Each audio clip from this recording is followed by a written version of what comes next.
నమస్తే అండి. నా పేరు అంబటి శ్రీజ.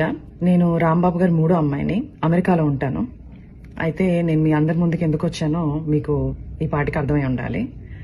మా ఇంటి మీద 3 రోజుల క్రితం పెద్ద దాడి జరిగింది. అయితే ఈ దాడి ఎలా మొదలైంది? రాంబాబు గారు గుడికెళ్ళి తిరిగి ఇంటికి వస్తుంటే కొంతమంది టీడీపీ వాళ్ళు కర్రలు పట్టుకుని రాళ్లు పట్టుకుని ఫిజికల్ అటాక్ కి వస్తూ థ్రెటన్ చేస్తూ ఆయన రెచ్చగొట్టే ప్రయత్నం జరిగింది. కొంత బూతు పదజాలం వాడుతూ ఒక మహిళ. అన్ఫార్చునేట్ గా దురదృష్టవశాత్తు రాంబాబు గారు అదే మాటని తిరిగి అనేశారు. ఆ స్పర్ ఆఫ్ ద మూమెంట్ లో ఇంటికి వచ్చారు, రియలైజ్ అయ్యారు, ప్రెస్ మీట్ పెట్టారు.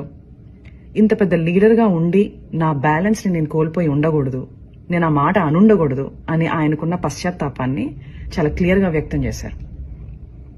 అయినా వాళ్ళు తృప్తి చెందలేరు. లీగల్ కాన్సిక్వెన్సెస్ ఫేస్ చేస్తానని కూడా ఆయన చెప్పడం జరిగింది. కానీ వాళ్ళకి వేరే ఎజెండాస్ ఉన్నాయి.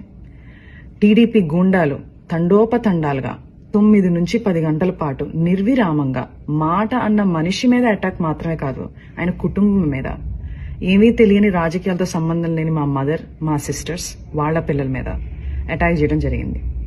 అటాక్ చేస్తూ